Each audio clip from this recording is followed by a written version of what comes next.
चर्चा रंगतीये। मात्र बीड पोलीस आणि सीआयडी पथकानं कोणताही दुजोरा दिलेला नाही।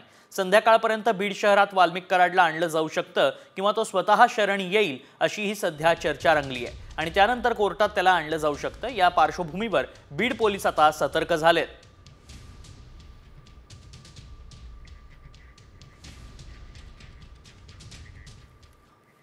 त्यामुळे वॉन्टेड वाल्मिक कराड महाकालच्या दर्शनाला गेल्याची देखील माहिती समोर येते। 11 डिसेंबरला वाल्मिक कराड आपल्या सहकाऱ्यांसह मध्य प्रदेशातल्या उज्जैन महाकाल ज्योतिर्लिंगाचं दर्शन घेण्यासाठी गेला होता। तसे फोटोजही त्यानं आपल्या सोशल मीडियावर अपलोड केलेत। मात्र या फोटोंमध्ये वाल्मिक कराडचे अंगरक्षक असलेले पोलीस कर्मचारीही सोबत दिसतात। त्यामुळे फरार असलेल्या कराडसोबत पोलीस कर्मचारी काय करत होते असा सवाल आता उपस्थित झालाय। वाल्मिक कराडचा मोबाईल 13 डिसेंबर पर्यंत सुरू होता, मात्र त्यानंतर त्याचा मोबाईल देखील बंद झाल्याची माहिती सूत्रांनी दिली आहे।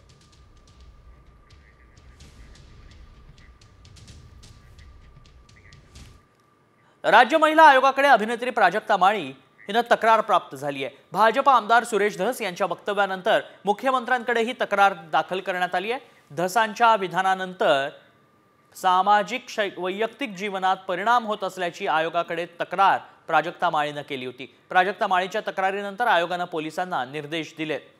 वस्तुस्थितीदर्शक अहवाल सादर करण्यात यावा आयोगाचे पोलिसांचा निर्देश आहे।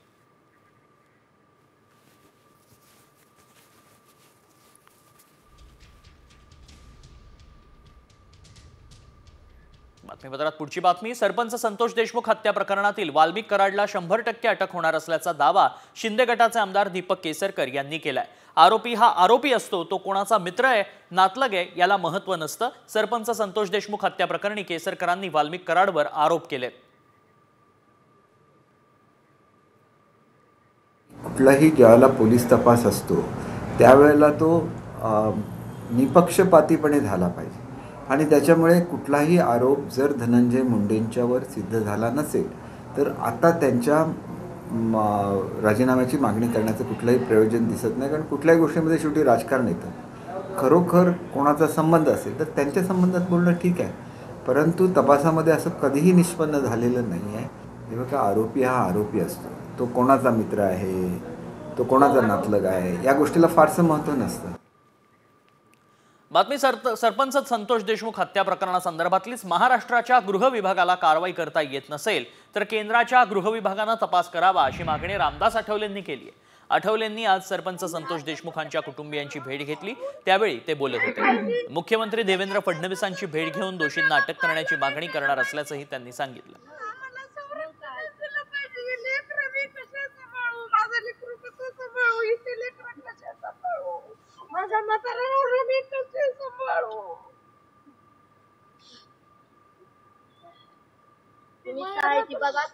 असा विषय असतो की ज्यावेळेला राज्य सरकारला किंवा पोलिसांना काही एखादी गोष्ट किंवा काय त्यामध्ये त्यांना अंदाज येत नाही त्यावेळेला इन्क्वायरी सीबीआयकडे जात असते। पण आता सीबीआय इन्क्वायरीचा जो विषय आहे तो राज्य सरकारने ती शिफारस करावी लागते।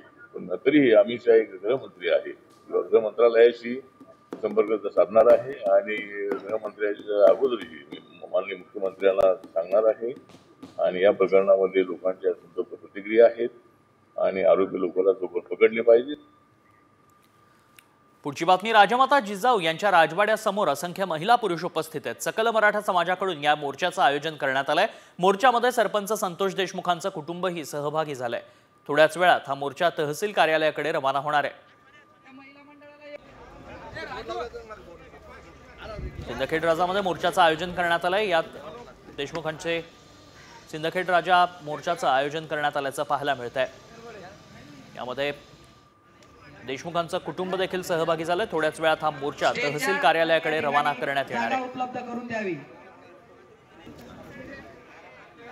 त्या महिला मंडळाला। थोड्याच वेळात मोर्चाला सुरुवात होईल, तो हा मोर्चा तहसील कार्यालयाकडे रवाना करण्यात येणार आहे। सकल मराठा समाजाकडून मोर्चाचं आयोजन करण्यात आल्याचं पाहायला मिळतंय।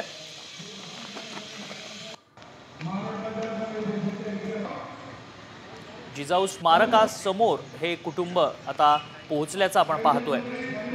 एक्सक्लुझिव्ह दृश्य आपण साम टीव्हीवर पाहतोय। राजमाता जिजाऊ यांच्या राजवाड्यासमोर असंख्य महिला आणि पुरुष उपस्थित आहेत। सकल मराठा समाजाकडून या मोर्चाचं आयोजन करण्यात आलंय।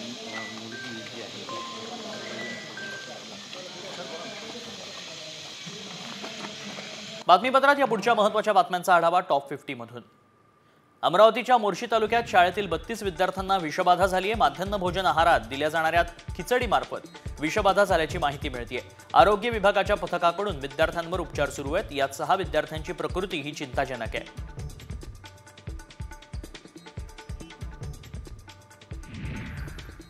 मुंबईकर महिलेचा हिमाचलच्या मंडीमध्ये मृत्यू झालाय। मनालीवरून परतत येताना घाट रस्त्यात कारवर दरड कोसळली आणि ती जागीच ठार झाली आहे, तर कारमधील इतर 2 प्रवासी गंभीर जखमी आहेत।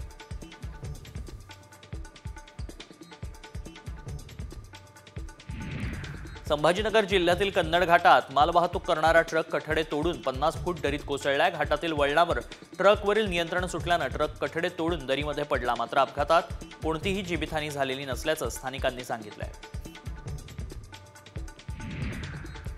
राज्यात वाहनांची संख्या दिवसेंदिवस वाढत चालली आहे। वाढत्या वाहनांबरोबरच रस्ते अपघातांच्याही घटना वाढल्या आहेत। राज्यात जानेवारी ते नोव्हेंबर 2024 या कालावधीत 32,081 रस्ते अपघात झाले असून या अपघातात 13,823 जणांचा मृत्यू झालाय।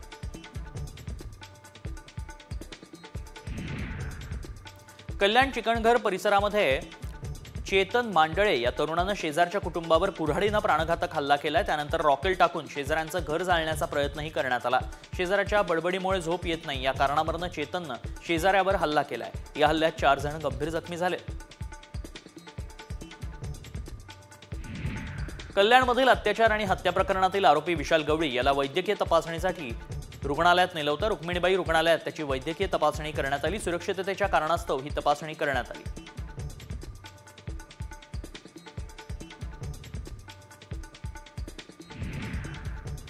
जालन्यात अल्पवयीन मुलीवर परप्रांतीय नराधमानं अत्याचार केल्याची धक्कादायक घटना समोर आली आहे। या घटनेनंतर पलायन करण्याच्या तयारीत असलेल्या नराधमाच्या जालना पोलिसांनी मुसक्या आवळल्या।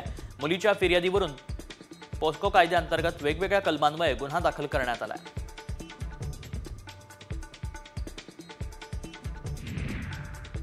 पालघर शहरात एका 8 वर्षीय आदिवासी कुमारिकेवर 54 वर्षीय किराणा माल दुकानदारानं अत्याचार केला। या प्रकरणी आरोपीला पालघर पोलिसांनी ताब्यात घेतलंय। स्थानिकांमध्ये संतापाची लाट उसळली।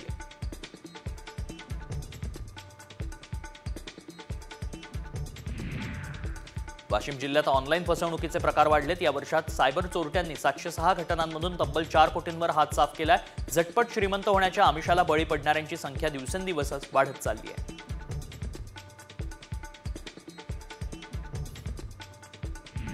नागपुरात कौटुंबिक वादातून मामानं आपल्या 2 भाच्यांवर जीवघेणा हल्ला केलाय। या हल्ल्यात दोन्ही भाच्यांचा मृत्यू झालाय। बदनसिंग राठोड असा आरोपी मामाचं नाव। नागपूरच्या गांधीबाग परिसरात ही घटना घडली आहे।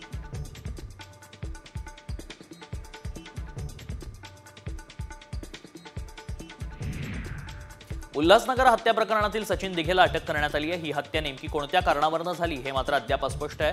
दरम्यान दारूच्या नशेत त्यानं पंकज निकमची हत्या केली होती।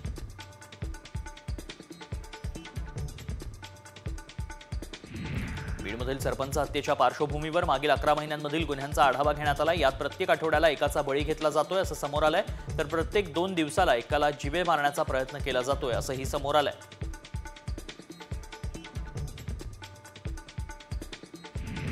यवतमाळच्या वडकीमध्ये चोरट्यांनी धुमाकूळ घातलाय। मध्यरात्री 3 दुकानांवर डल्ला मारला। एका मोबाईल शॉपीमधून महागडे मोबाईल आणि रोख तसंच 2 किराणा दुकानातून रोख आणि किराणा साहित्य असा लाखो रुपयांचा मुद्देमाल चोरट्यांनी लंपास केलाय।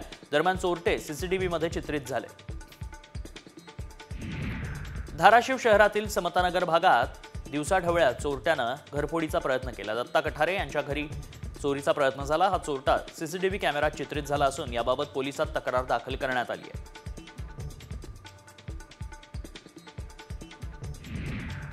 अल्पवयीन मुलीवर लैंगिक अत्याचार करणाऱ्या तरुणास रेवदंडा पोलिसांनी जेरबंद केलाय। आर्यन दीपक कोटकर असं या 22 वर्षीय आरोपीचं नाव आहे। 7 वर्षांची मुलगी आपल्या भावासह समुद्रकिनारी गेली होती, तेव्हा आरोपी तिला बोटीवर घेऊन गेला आणि तिच्यावर अत्याचार केला होता।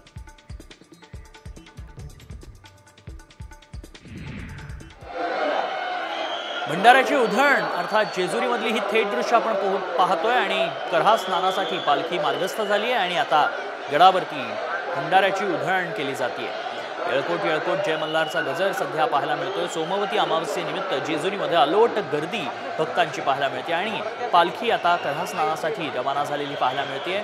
गडावरती आता भंडाऱ्याची उधळण केली जाईल। चहू बाजूला मल्हारी मार्तंडाचं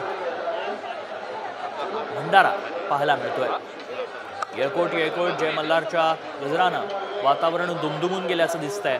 सोमवती अमावस्येनिमित्त जेजुरीमध्ये ही गर्दी पाहायला मिळते। भाविकांची प्रचंड गर्दी इथं पाहायला मिळते।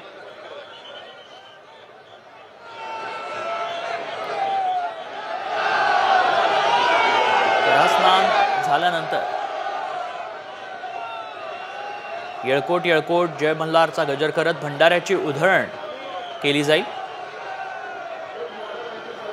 सोमवती अमावस्येनिमित्त करहा स्नानासाठी पालखी आता गडावरनं खाली उतरली आहे आणि आता भंडाऱ्याची उधळण सुरू झाल्याचं पाहायला मिळत आहे।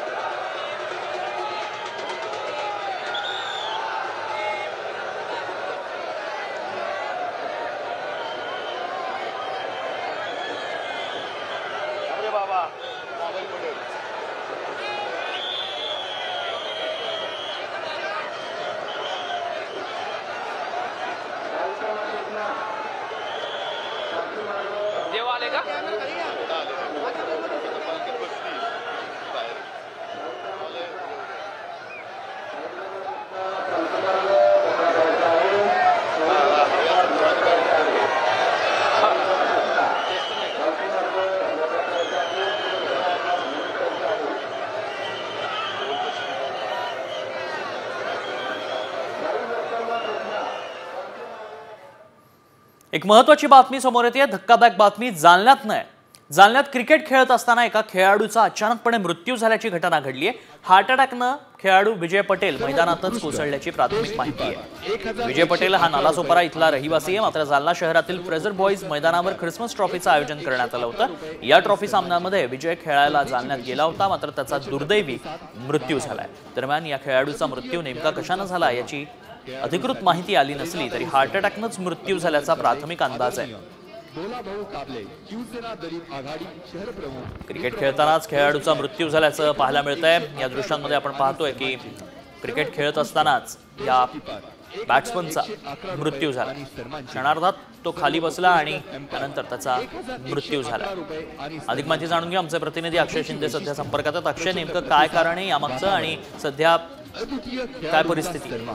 नक्कीच ही धक्कादायक घटना जालन्यातून समोर येते। जालन्यातल्या फ्रेझर बॉईज मैदानावरती ख्रिसमस ट्रॉफीचं आयोजन करण्यात आलेलं होतं आणि या ठिकाणी मुंबईचा राहणारा नालासोपाऱ्याचा विजय पटेल हा खेळाडू जागीच कोसळलेला आहे मैदानावरती आणि हार्ट अटॅकनं त्याचा मृत्यू झाल्याचा प्राथमिक अंदाज पोलिसांनी सूत्रांनी व्यक्त केलाय। मात्र ही धक्कादायक घटना जी जालना शहरातली फ्रेझर बॉईज मैदानावर ख्रिसमस ट्रॉफी दरम्यान घडलेली आहे आणि यामुळे एकच खळबळ उडालेली आहे। खरं तर तरुण खेळाडू हा आहे आणि अचानकपणे जमिनीवर कोसळल्यामुळे हळहळ सध्या व्यक्त केली जात आहे।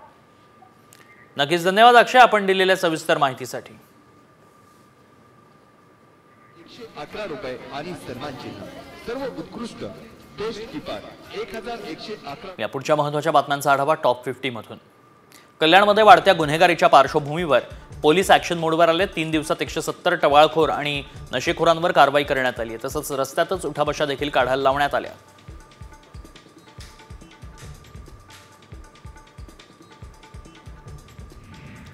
छत्रपती संभाजीनगरच्या विभागीय क्रीडा संकुलात घोटाळ्यातील मुख्य आरोपी हर्षकुमार क्षीरसागर याच्या मैत्रिणीची झाडाझडती घेण्यात आली। रविवारी दिवसभर पोलीस आयुक्तालयात पोलीस आयुक्त प्रवीण पवार यांनी स्वतः चौकशी केली आहे।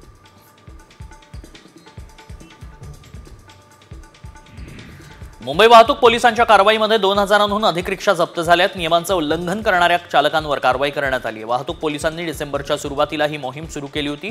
यामध्ये रिक्षाची योग्य कागदपत्र परवाने नसणाऱ्यांसह प्रवाशांकडून जादा भाडं आकारणाऱ्या चालकांवर कारवाई करण्यात आली आहे।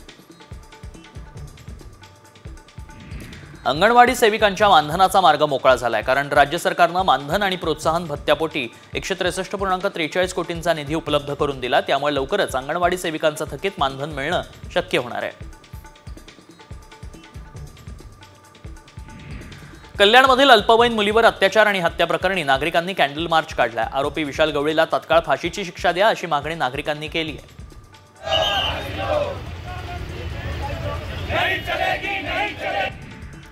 कॅगनं राज्याच्या आरोग्य व्यवस्थेवर कडक शब्दात ताशेरे ओढलेत। महाराष्ट्र राज्यानं अजूनही आरोग्य धोरणच बनवलेलं नाही। तसंच राज्यात रुग्णालयांमध्ये डॉक्टर, परिचारिका, निमवैद्यकीय कर्मचाऱ्यांची मोठी कमतरता असल्याचं समोर आलंय। तर तज्ज्ञ डॉक्टरांची 42% पदं रिक्त आहेत।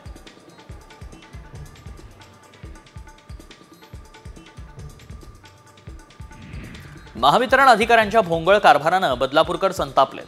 बदलापूर शहरातील वीज पुरवठा वारंवार खंडित होतो। या संदर्भात तक्रार करण्यासाठी महावितरणाच्या कार्यालयात फोन केला, उचलला जात नाही। त्यामुळे महावितरणाच्या विरोधात बदलापूरकरांनी संताप व्यक्त केला आहे।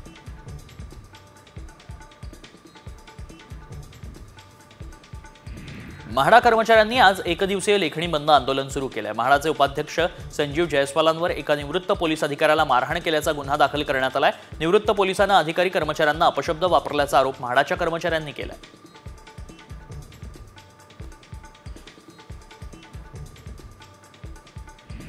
नववर्षाचा जल्लोष साजरा करताना कुठलीही अनुचित घटना घडू नये यासाठी पोलिसांचा बंदोबस्त असणार आहे। अमरावती शहरात 48 अधिकाऱ्यांसह 800 पोलीस रस्त्यांवर तैनात असतील। गुन्हे आणि वाहतूक शाखेची स्वतंत्र पथकं रस्त्यांवर बंदोबस्तासाठी तैनात असतील। 31 डिसेंबरच्या पार्टीनिमित्त शहरातील हॉटेल, रेस्टॉरंट्स आणि क्लबमधील अन्नपदार्थांची तपासणी केली जाणार आहे। अन्न आणि औषध प्रशासनानं हा निर्णय घेतला। या काळात निकृष्ट अन्नपदार्थांचा पुरवठा होऊ नये यासाठी तपासणी करण्यात येणार आहे। ही तपासणी मोहीम 24 डिसेंबरपासून हाती घेण्यात आली आहे। वाढीव वेतन श्रेणीपासून वंचित असलेल्या मीरा भाईंदर पालिकेतील 402 कर्मचाऱ्यांना नव्या वर्षात लाभ मिळणार आहे। या कर्मचाऱ्यांच्या वेतन निश्चितीचं काम सध्या सुरू आहे। पालिका आयुक्त संजय काटकरांनी कर्मचाऱ्यांच्या वाढीव वेतन श्रेणीच्या विषयावर तातडीनं कार्यवाही करण्याचे आदेश दिले। पूर्णतः मंदिर भंडारामय झालेलं आपल्याला या ठिकाणी पाहायला मिळत आहे। कॅमेरामॅन सुमित भोसलेसह सागर आव्हाड, साम टीव्ही।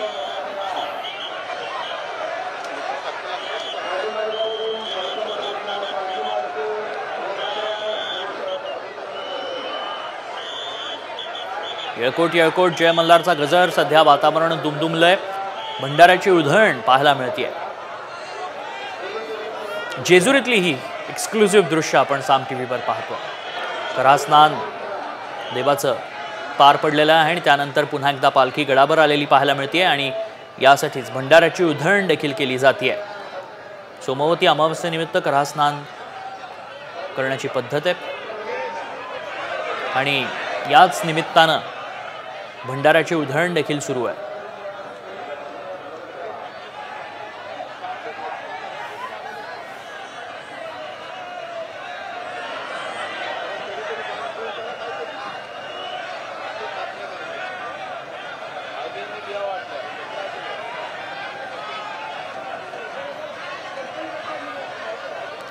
सोमवती अमावस्येसाठी अलोट गर्दी जेजुरीमध्ये झाल्याचं दिसतंय।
पुढच्या बातम्यांचा आढावा टॉप 50 मधून। पुणे महानगरपालिकेच्या माध्यमातून 9 महिन्यात तब्बल 1856 कोटी इतका कर वसूल करण्यात आलाय। 1 जुलै ते आजपर्यंत हा मिळकत कर जमा केल्याची माहिती पालिकेचे उपायुक्त माधव जगताप यांनी दिली आहे।